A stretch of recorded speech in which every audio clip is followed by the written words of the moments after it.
Cerita mempersembahkan Sabda Pandita Ratu. Sabda Pandita Ratu, naskah ditulis oleh Ondra Swasti Langit, diolah oleh Agus Nur Ismail, teknik dan montase Ibing Arifin, dengan sutradara Dian Pertiwi. Sabda Pandita Ratu kali ini mengetengahkan episode keempat dengan judul Singa Liar Padang Karautan, dengan para pemain Ferry Fadli sebagai Kameswara, Idris Apandi sebagai Tumenggung Yuda Paksa, dan pembawa cerita Hasdi Suhastra. Malam masih mengalir perlahan. Sinar rembulan menerpa pohon-pohon jati dengan tenangnya. Suasana benar-benar sunyi dan lengang. Seakan-akan serangga malam pun turut terlelap dalam keheningan itu. Setelah meninggalkan para prajurit Kediri, Kameswara segera menemui Ken Arok.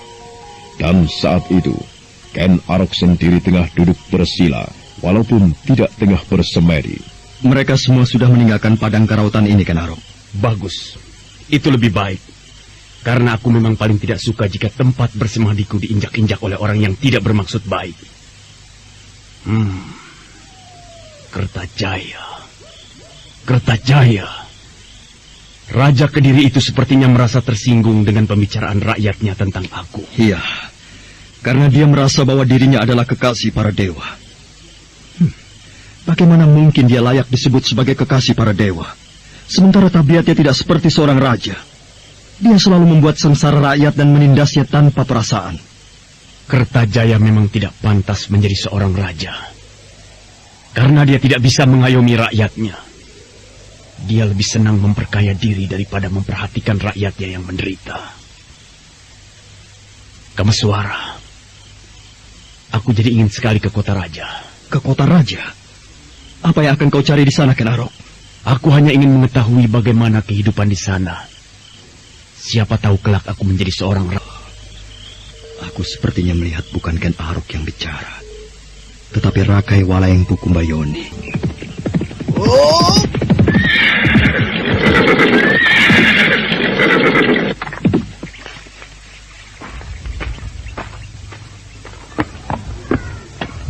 Ampun, Tuan Senopati. Saya menghadap. Ada apa, prajurit? Tuan Senopati diminta untuk menghadap Gusti Tumenggung. Jadi Gusti Tumenggung Yuda Paksa sudah kembali? Benar, Tuan Senopati. Beliau baru saja tiba tadi pagi. Apakah ada pesan lain yang disampaikan padaku, selain aku disuruh menghadap? Tidak, Tuan Senopati. Lalu bagaimana dengan Senopati Rudrobondo? Apakah dia pun dipanggil untuk menghadap? Iya. Tuan Senopati Rudrobondo pun tengah dipanggil untuk menghadap. Baiklah, prajurit. Sekarang sebaiknya kau pergilah lebih dulu. Aku ingin bebenah diri dulu. Nanti aku segera menyusul. Baik, Tuan Senopati. Kalau begitu saya mohon diri. Silahkan.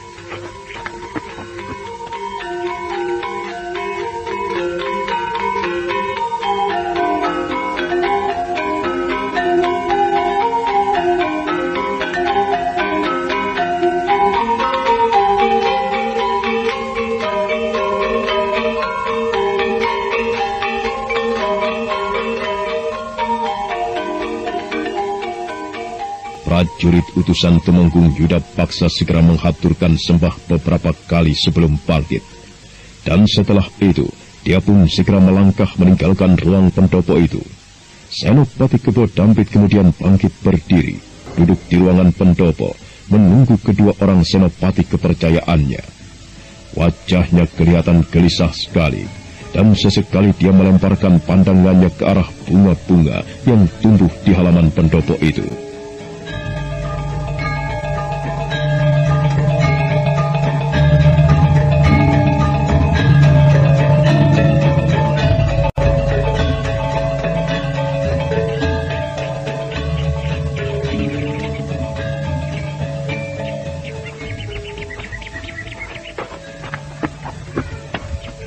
Ampun, Gusti Tumenggung. Saya sudah menemui Senopati Kebo Dampit. Sebentar lagi Tuan Senopati pun akan hadir di sini. Iya, kembalilah ke tempat tugasmu. Baik, Gusti Tumenggung. Uang itu ternyata adalah milik Senopati Kebo Dampit dan Senopati Rudra Bondo. Setelah 2 ekor kuda itu memasuki sisi halaman, 2 senopati itu pun segera turun dari punggung kudanya, kemudian langsung melangkah ke ruangan pendopo.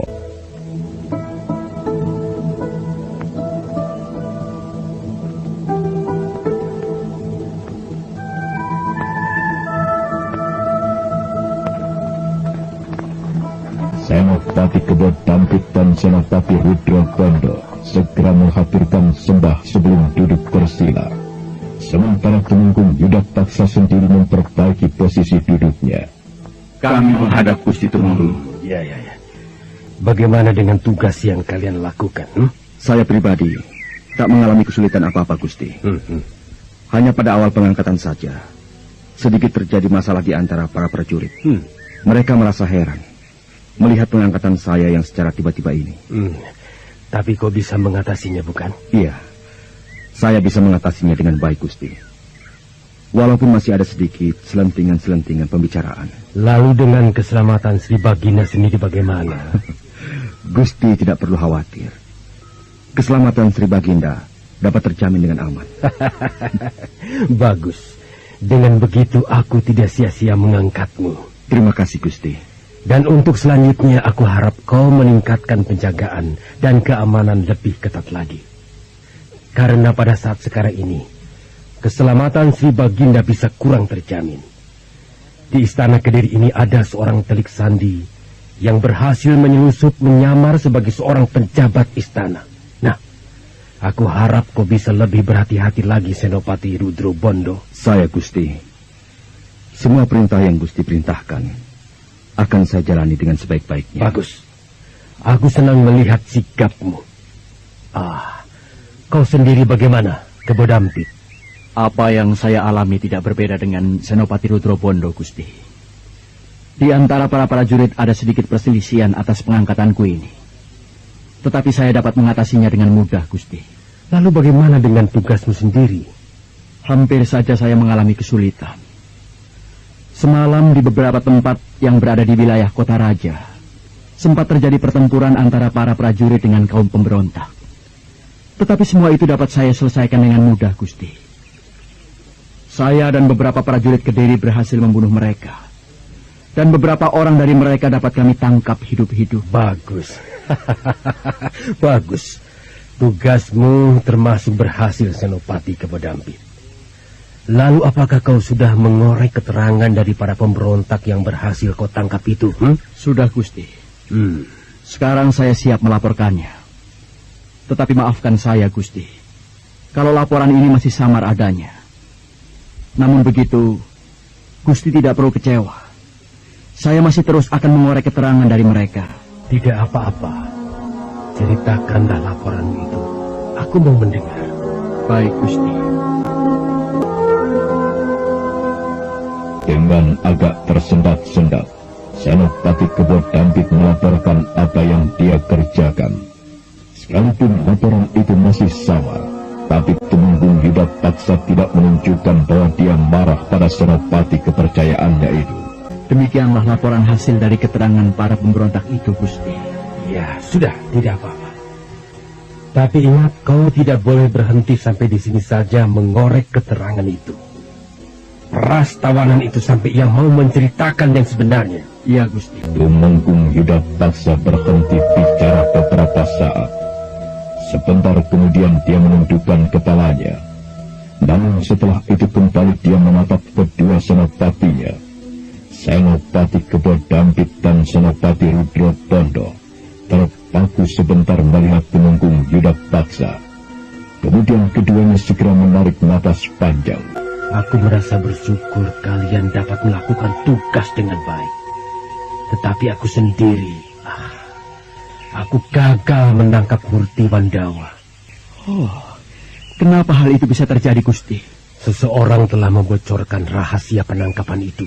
Maksud Gusti, telik sandi musuh yang menyelusup ke istana yang telah membocorkannya? Ya, aku benar-benar murka terhadap telik sandi itu. Keadaan kita sekarang rasanya semakin gawat. Kita harus berhati-hati. Dan yang membuatku tidak habis pikir, telik sandi itu mengaku sebagai seorang senopati. Tapi aku masih sangsi atas pengakuannya itu. Apakah Gusti telah bertemu dengan Telik Sandi itu? Ya, aku memang telah bertemu dengannya. Aku bertemu di pondok persembunyian Murti Wandawa. Dia mengaku bernama Lintang Panjar Sore. Apakah Gusti yakin bahwa orang itu adalah Telik Sandi yang menyamar sebagai seorang senopati di Kediri? Aku sebenarnya kurang yakin. Kalau dia memang seorang senopati, senopati yang mana? Aku tidak melihat ciri-ciri yang kutemukan di antara para senopati di Kediri. Kalau begitu, menurut dugaan saya, Telik Sandi itu pasti bukan seorang senopati. Bisa jadi ia seorang tumenggung atau seorang pejabat istana yang lain. Iya. Bisa jadi begitu. Tapi yang aku herankan, kenapa dia mengaku sebagai senopati? Apa sebenarnya yang ia inginkan? Apakah Gusti Tumenggung mengenali wajahnya? Tidak. Waktu aku berhadapan dengannya, dia menutupi wajahnya dengan secari kain. Dan itu pun salah satu yang membuatku penasaran. Sayang sekali. Kenapa Gusti tidak menangkap saja orang itu? Orang itu mempunyai kepandaian cukup tinggi, Kebo Dampit. Kecepatannya sangat luar biasa sekali. Aku sendiri hampir kewalahan menghadapi orang itu. Tapi kalau saja ia tidak melarikan diri, sudah pasti aku bisa menangkapnya. Tapi sudahlah, sebaiknya sekarang kalian menjalankan tugas dengan baik. Aku tidak mau ada kecerobohan-kecerobohan kalian dalam bertugas. Di samping kalian menjalankan tugas ini, tetapi kalian pun jangan lupa untuk mencari tahu siapa itu Lintang Panjar Sore. Iya, Gusti. Saya akan mencari siapa itu Lintang Panjar Sore. Begitu juga dengan saya, Gusti. Saya akan berusaha mencari Telik Sandi itu. Kalau memang dia berkeliaran di istana Kediri ini. Iya, cari tahulah secepatnya.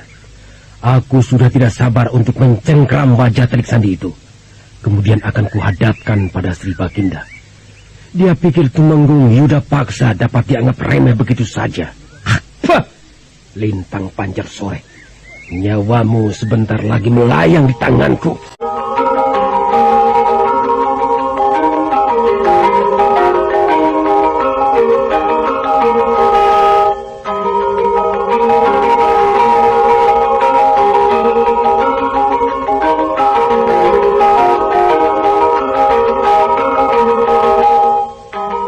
Setelah pertemuan beberapa saat itu berlangsung, tak lama kemudian kedua senopati itu pun segera mohon diri.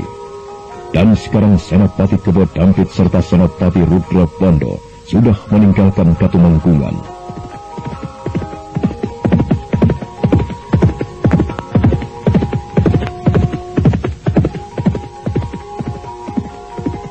Matahari masih mengambang di langit biru, dan burung-burung masih berkicau di antara sela-sela angin yang berhembus.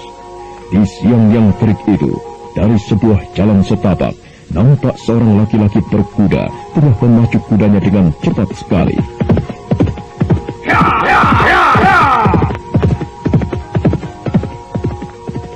Setelah menelusuri jalan setapak, tak lama kemudian orang itu pun menghentikan langkah kudanya. Kemudian dari arah lain, seseorang mendekatinya.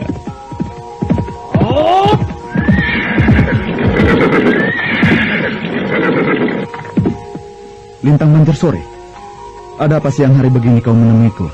Ada sesuatu yang ingin kubicarakan denganmu. Kita bertemu nanti malam. Begitu tergesa-gesakah pembicaraan yang akan kau sampaikan? Tidak juga. Tapi yang jelas kutunggu kau nanti malam di Bulak Rawa. Baiklah. Nah, kalau begitu, aku mohon diri. Ya. Jangan lupa nanti malam. Matahari bergulir tidak terasa. Cahayanya sekarang lenyap di telan senja.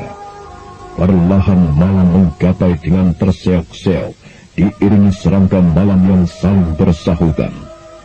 Sementara itu di sebuah tempat yang bernama Bulak Rawa, nampak sesosok tubuh tengah berdiri di atas sebongkah batu. Wajahnya kelihatan samar sekali karena diterpa sinar bulan dan gelapnya malam. Mudah-mudahan tak ada masalah yang mengganggu perjalanan Lintang Awan. Aku melihat sosok bayangan tengah melangkah kemari. Mungkinkah dia itu Lintang Awan? Lintang Panjar Sore. Iya, aku di sini. Syukurlah kau bisa sampai kemari. Bagaimana perjalananmu? Apakah kau yakin tak ada orang yang membuntutimu? Kau tidak perlu khawatir, Lintang Pancarsori. Aku selalu waspada setiap akan melakukan sesuatu. Syukurlah. Ayo. Duduk di sini. Ayo. Iya. Lintang Awan, sekarang aku mau tanya. Bagaimana perjalananmu sewaktu menuju timur Padang Karautan? Menurut Tumenggung Yudapaksa, dia menemui sebuah peristiwa yang menegangkan. Peristiwa yang menegangkan? Iya. Menurut Tumenggung Yudapaksa, dia telah bertemu dengan seseorang yang bernama Lintang Pancarsori. Aku sebenarnya kurang yakin atas cerita yang dipaparkan Tumenggung.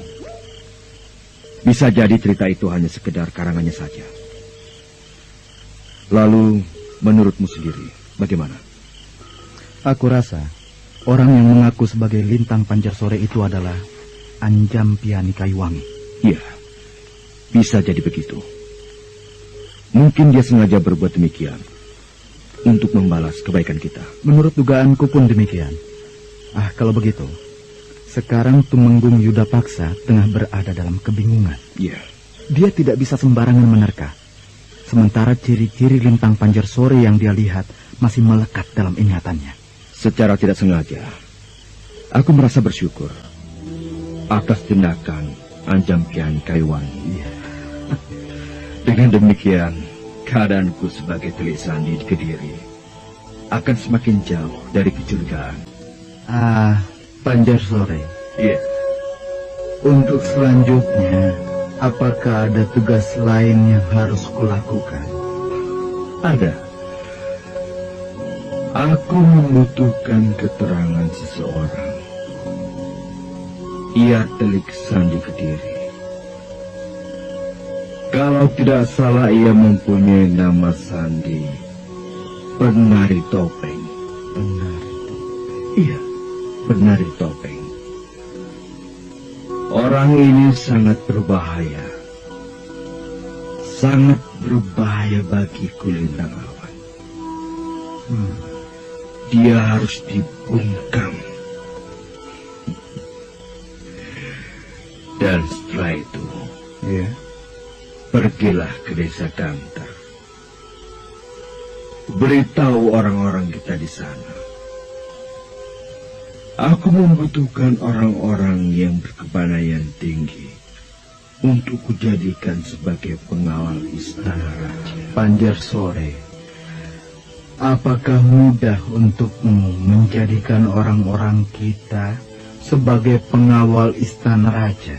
Aku sekarang sudah mempunyai wewenang yang cukup kuat.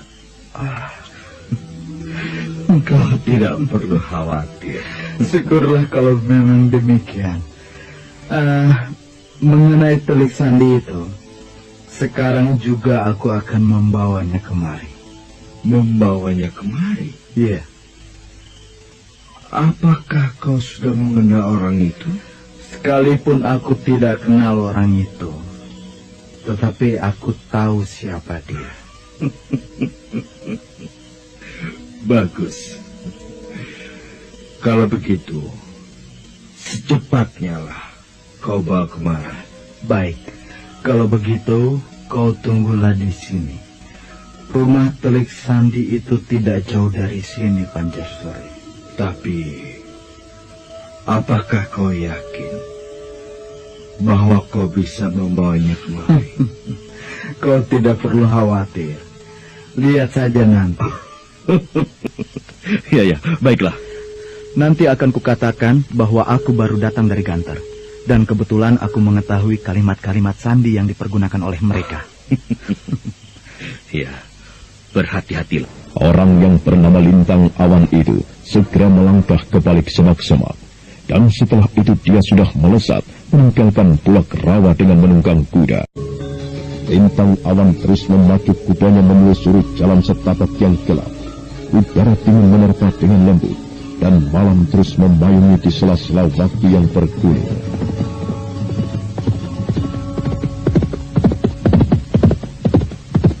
Setelah beberapa saat berkuda, Lintang Awan kemudian memperlambat langkah kudanya.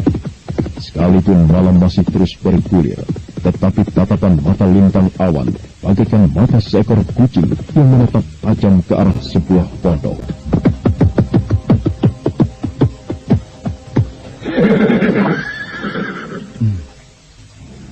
Pondok Telik Sandi itu kelihatan sepi sekali. Mudah-mudahan saja malam ini ia ada di tempatnya. Dengan begitu, aku tidak perlu sulit-sulit untuk mencarinya.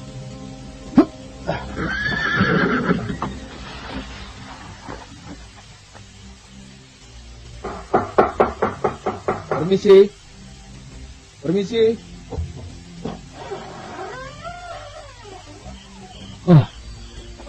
Siapa kau? Ada perlu apa malam-malam datang ke pondokku? Aku pikir kau tidak dari pondokmu. Nanti dulu. Rasanya aku tidak pernah mengenalmu. Kau memang tidak pernah mengenalku, penari topeng. Tapi nanti pun kau akan segera tahu siapa aku. Maaf, Kisanak. Namaku bukan penari topeng. Mungkin kau salah alamat. Maaf. Aku harus menutup pintu ini. Hari sudah terlalu malam. Sebentar. Kenapa harus begitu, penari topeng?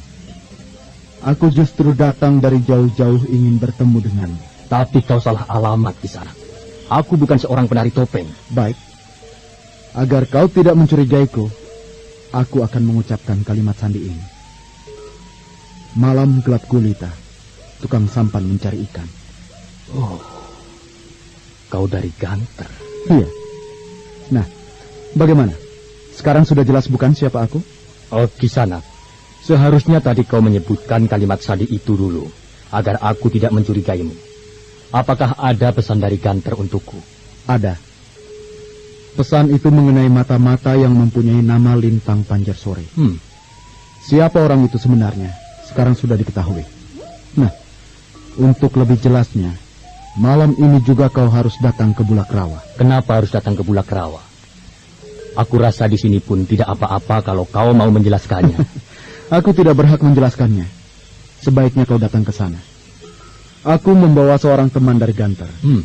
Dialah orang yang banyak mengetahui tentang Telik Sandi itu. Oh, baiklah kalau demikian, Kisanak. Iya, cepatlah kau berkemas. Dia sudah terlalu lama menunggumu.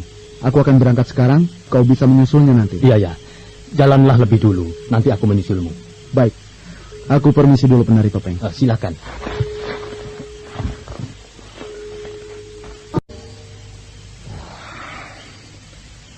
Apakah Lintang Awan akan berhasil membawa Telik Sandi penari topeng itu?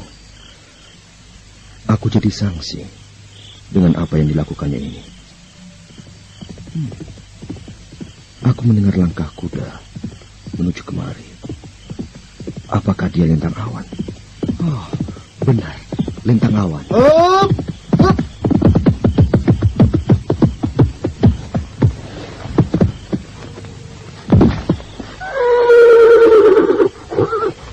Bagaimana Lintang?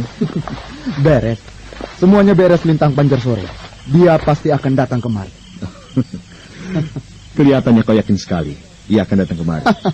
Kenapa aku harus tidak yakin? Aku tuh sudah membuat kepercayaan yang baik.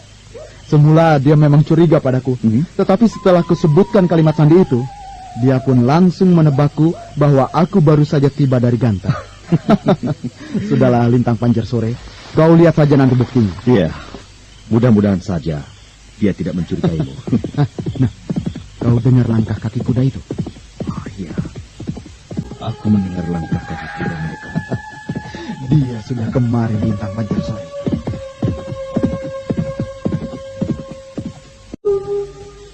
Memang benar, dari arah kegelapan malam muncullah seseorang berkuda melangkah mendekati Lintang Awan. Orang ini tidak lain adalah Telik Sandi yang mempunyai nama sandi penari topeng. Setelah berhenti tak jauh dari Lintang Awan, penari topeng segera turun dari atas kudanya. Saudara pendengar, silakan menunggu kelanjutan kisah ini pada seri berikutnya. Sampai jumpa.